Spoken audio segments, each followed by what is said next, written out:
ये over thinking में ना अजीब सी प्रॉब्लम है। क्या आपने कभी महसूस किया है कि एक छोटी सी बात होती है और हमारा दिमाग उससे हजार चीजें बना देता है। जैसे किसी का लेट रिप्लाई आ जाए तो दिमाग सोचने लगता है यार पता नहीं क्या हुआ होगा, गुस्सा तो नहीं हो गया, क्या मैंने कुछ गलत तो नहीं बोल दिया।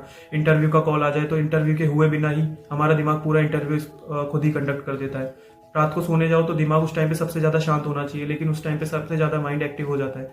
पुरानी बातें, फ्यूचर का डर, सब कुछ एक साथ चलने लगता है। और सबसे इंटरेस्टिंग बात पता है क्या होती है? हम ओवर थिंकिंग करना नहीं चाहते लेकिन हो जाती है। क्यों? क्योंकि हमारा कंट्रोल नहीं होता। इसलिए आज मैं आपसे उन चीज़ों के बारे में डिस्कस करने वाला हूँ जो कि आप अपनी रियल लाइफ में इंप्लीमेंट करके ओवर थिंकिंग को काफ़ी हद तक कम कर सकते हैं। ना कि बी पॉजिटिव, पॉजिटिव सोचो, सब कुछ ठीक हो जाएगा या मैनिफेस्ट करो जैसी चीज़ों पर लेक्चर देने वाला हूँ। तो वीडियो में आगे बढ़ते हैं और उन चीज़ों को समझने से पहले हम ये समझ लेते हैं कि ओवर थिंकिंग आखिर होती क्यों है या ओवर थिंकिंग का असली रीज़न क्या होता है। तो जैसा कि एक बात को समझना जरूरी है कि ओवर थिंकिंग हमारे कैरेक्टर का फ्लॉ नहीं होता, ना ही कोई वीकनेस का सिग्नल होता है, बल्कि ये एक स्टेट ऑफ माइंड होता है जो कि एक सिचुएशन पे डिपेंड करती है।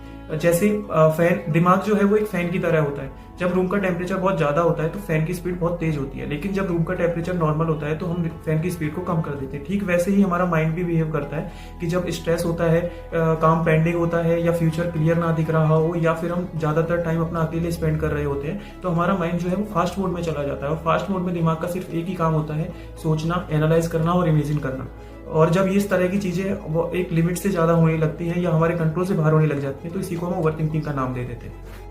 अब हम बात करते हैं प्रैक्टिकल चीजों की जिनका यूज करके आप ओवर थिंकिंग प्रॉब्लम को काफी हद तक सॉल्व कर सकते हैं। तो पहला मेथड है कि दिमाग को खाली मत रहने दो। अब लोग यहाँ पर गलती क्या करते हैं कि जब ओवर थिंकिंग होने लगती है तो वो अपने दिमाग को शांत करना शुरू कर देते हैं, जबकि ओवर थिंकिंग को खाली दिमाग और ज्यादा पसंद आता है। हम जितना ज्यादा दिमाग को शांत करने लगते हैं, ओवर थिंकिंग उतना और ज्यादा बढ़ती चली जाती है। जैसा कि एक कहावत भी है कि खाली दिमाग शैतान का घर होता है। तो इसको फिक्स करने का एक सिंपल सा मेथड है कि आप अपने दिमाग को खाली मत रहने दो, चाहे उसको एक छोटा सा काम दे दो। फॉर एग्जाम्पल, अपने गूगल फोटोज में से 5 यूजलेस फोटोज को डिलीट करना शुरू कर दो, या फिर वो पेंडिंग चीजें जिनके बारे में आपने सोचा होता है कि जब मैं फ्री रहूंगा तो करूंगा, तो उनको करना शुरू कर दो।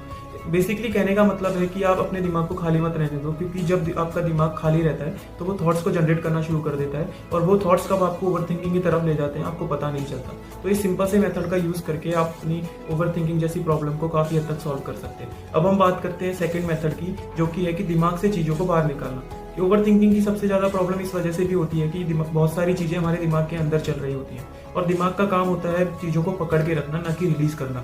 तो इसको फिक्स करने का एक सिंपल सा मेथड है कि चीजों को दिमाग से बाहर निकाल कर नोट डाउन करना शुरू कर दो। तो इसके लिए हम चाहे तो फोन के नोट सेक्शन में लिखना शुरू कर सकते हैं, या फिर इसके लिए हम अपनी डे टू डे लाइफ से रिलेटेड एक डायरी बना सकते हैं जहां हम चीजों को नोट डाउन करना शुरू कर सकते हैं। और जरूरी नहीं है कि हम उन चीजों को हूबहू लिखें जैसा हमारे दिमाग में चल रही है, बल्कि हम उन्हें पॉइंट्स के फॉर्म में भी नोट डाउन कर सकते हैं। इससे होता क्या है कि जब हम चीजों को बाइफरकेट करके अलग अलग देखना शुरू करते हैं तो इससे हमारे दिमाग को एक क्लैरिटी मिलती है और हमारा दिमाग एक कंक्लूजन तक पहुंचता है। क्योंकि होता क्या है कि जिसे हम ओवर थिंकिंग समझ रहे होते हैं वो असल में बहुत सारी चीजों का हमारे दिमाग में क्लटर होता है, ना कि ओवर थिंकिंग। तो इस मेथड का यूज करके भी हम ओवर थिंकिंग को काफी हद तक सॉल्व कर सकते हैं। अब हम बात करते हैं तीसरे मेथड की, जो कि है फिजिकल मूवमेंट या फिजिकल एक्टिविटी।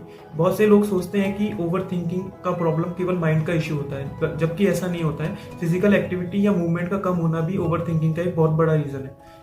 तो इसको फिक्स करने का एक सिंपल सा मेथड है कि 15 से 20 मिनट या आधा घंटे की एक फ्रेश एयर में वॉक करना, 1 से 2 ऐसी सिंपल एक्सरसाइजेस करना जो बॉडी को स्ट्रेच एंड रिलैक्स करने में हेल्प करती हैं। इससे बॉडी में ब्लड का सर्कुलेशन बना रहता है और ब्रेन को भी एनर्जी मिलती है। इससे ब्रेन की हेल्थ ठीक होती है और हमारा थॉट प्रोसेस एक ठीक तरीके से काम करता है, और ओवर थिंकिंग जैसी प्रॉब्लम्स को हम काफी हद तक सॉल्व कर पाते हैं। अब हम बात करते हैं उस फोर्थ मेथड की जिसका यूज करके आप अपनी ओवर थिंकिंग की प्रॉब्लम को काफी हद तक सॉल्व कर सकते हैं, जो कि है डिसीजन को एक्शन में कन्वर्ट करो। ओवर थिंकिंग ज्यादातर इसलिए होती है क्योंकि हम डिसीजन तो ले लेते हैं लेकिन उसको एक्शन में कन्वर्ट नहीं कर पाते।